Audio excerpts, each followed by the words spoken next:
Thanks, Peter. And thank you to the Anglican Church for hosting this tonight. Also, hi to Uncle Sam. Thanks for being here. I don't have slides, but I actually think that little message under the word Hitachi is probably the key slide message. It says no input is detected. And I think ultimately that's what is frustrating about this debate.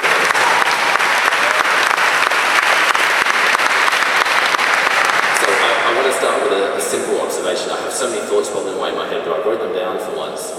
And that observation is that now, perhaps more than ever before, the short-term financial interests of multinational corporations are dictating how our city evolves and develops.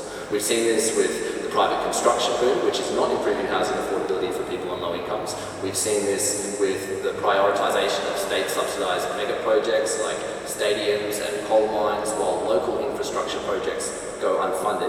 And we've seen this with various asset sell-offs and governmental attempts at privatisation by stealth. And now we're seeing this with the Queen's Wharf mega casino.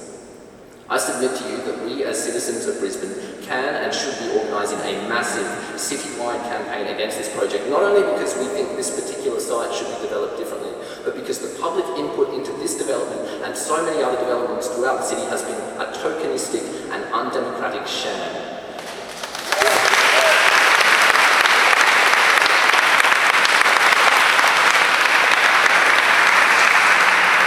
If we don't draw a line in the sand, if we don't offer at least some form of resistance, this will keep happening. Every square metre of Brisbane will be privatised, commodified and reshaped for corporate profit. That might sound like hyperbole, but let's consider for a moment what's happening here.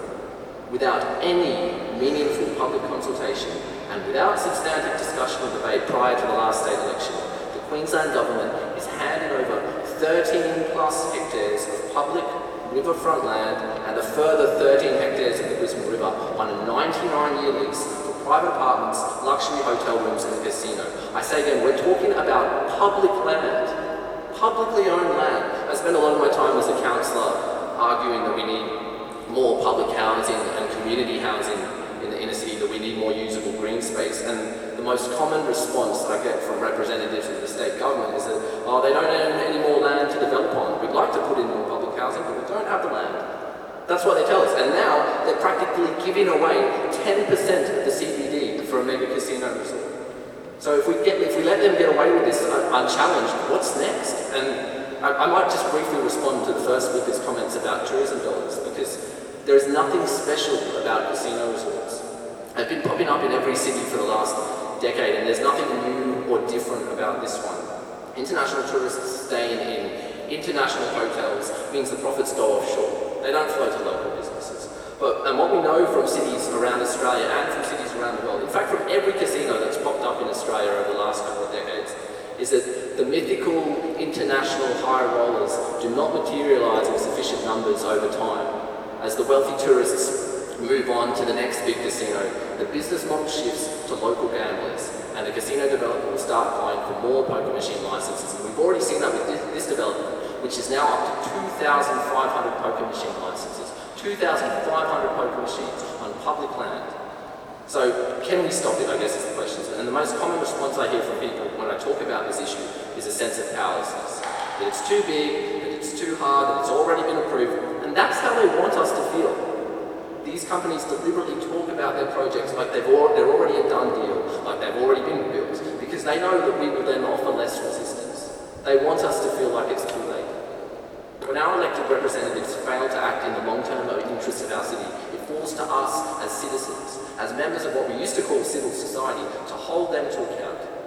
So I put it to you that the negative social and economic impacts of gambling and the potential value of the land that's being handed over far exceeds whatever compensation the state government might have to pay in order to pay back out of its preliminary agreements.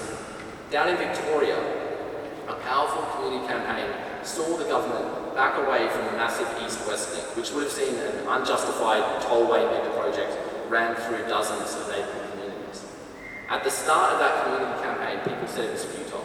They said it was too big, that the deals had already been done, but by the end of the campaign, they had senior politicians tripping over themselves to do a complete 180. They won, and their victory offers some useful insights into how we can resist this project here in Brisbane. Even if we can't stop it altogether, we can certainly push for fewer poker machines, better design outcomes, more riverside parkland, and maybe even a component of affordable housing. So I'd like to propose something of a strategic roadmap to victory. Much of this is encapsulated in the brochure that we've handed out called How Can We Stop the Queen's Wharf Mega Casino? If you don't have a copy, make sure you get one on your way out. And I think it's useful to begin our analysis by asking, what does success look like? And to put it simply, success looks like the state government reversing its position and backing out of this project altogether, withdrawing its support and pushing for a community design process that gives genuine democratic input into the future of that site. Now,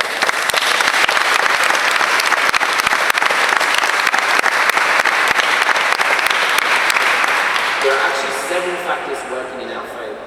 The first is that there's a state election coming up most probably within the next 12 months. The second is that we know that we suspect that some Labor MPs and the majority of Labor Party members are already opposed to this project. And the third is that not so long ago, Queensland saw a large campaign against asset sales and the government will be nervous about a repeat of that. So all we need to do is find the right weak points and apply pressure through multiple channels in the lead up to that next state election. As I've said in the brochure, this project has so many flaws and concerning elements that will be relevant to a wide range of demographics, community groups and stakeholders. There's the heritage impacts, the massive apartment towers, the privatisation of public land, the likely loss of remnant mangrove species, the significant social harms of problem gambling, and of course that deeper question, what kind of city do we want Brisbane to become? Do we want our defining landmark, the thing that we're known for internationally, to be a massive casino? But the first challenge is that most Brisbaneites don't even know the details of this development. So we need to use a range of strategies to get the word out. A residents group called The Right to the City has already started organising a few forums about the casino in suburbs like West End, and they're happy to help co-organise more. So I'm hoping that some of you here tonight will put your hand up to help organise smaller versions of tonight's forum in your own communities and social circles, in church halls, meeting rooms, sports clubs, right throughout Brisbane. Think about it, everyone here, we're all connected to so many other people, to so many other networks and community groups. If we could even mobilise a tenth of our power, we could fill rooms with thousands of people who are concerned about this project, and that represents real social power. And we need to do that because people need to know what's going on. So if you're up for that, we can provide a lot of support and guidance in terms of organising speakers, setting up PA systems, helping you promote it, etc. Oh, I'm running out of time. So if you'd like to co-organise one of those information sessions, there are people at the back with the boards. As more people become aware of this development, we can organise letter writing campaigns to ministers and MPs, we can go door knocking, we can talk to people at supermarkets and street corners.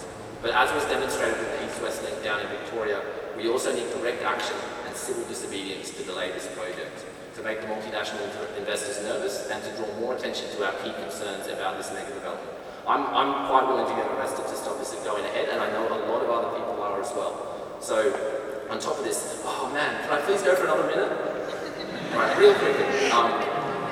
There are a lot of us who work in industries that might be involved in different parts of this project. I encourage you to consider boycotting this project. Organise strikes and other forms of collective action in your workplace. We're talking about an industry that uses gambling addiction to suck wealth from poor and marginalised people. An exploitative, unethical industry. So I encourage all of you to reflect on whether it is right to work on a project that will cause so much harm, or whether you should make a courageous, difficult choice to say no. We must reject exaggerated and misleading job creation figures and recognise that the state government could create plenty of construction jobs by building public housing. That there are plenty of tourism dollars in creating another riverside parkland to mirror South Bank, and that it is more sustainable to create a diversified economy revolving around arts, music, science and technology, rather than spending all our chips at the casino. So I'll leave you with this one last thought.